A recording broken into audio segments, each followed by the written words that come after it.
So this is the frame that we're going to apply our pillows to. If I was to select any of these, you could see this is that, I call it deep pillow in this imported example. But so we have our adaptive points. You can actually see the adaptive point numbers.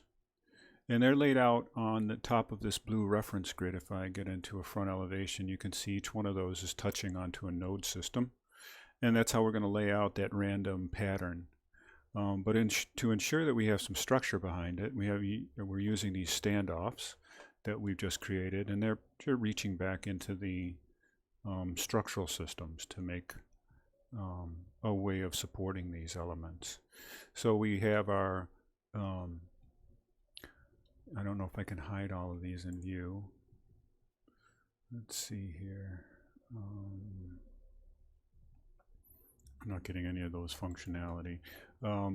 So let's just highlight the grid. So that's a grid, which is just a surface. We're going to create that next in our step-by-step procedure.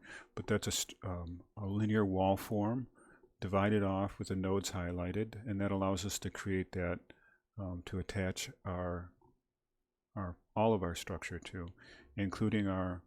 If you notice, I've got a back beam here that I've created, and it has a reference grid. It's connected to that same reference grid, point 1 on the top, point 2 on the bottom.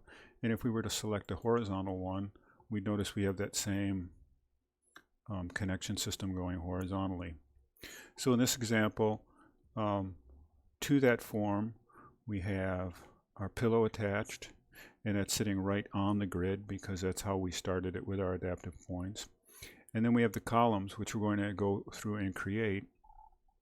And those are sitting off the grid. And we're going to just, when we define that component, we're just going to leave it with a certain distance of offset.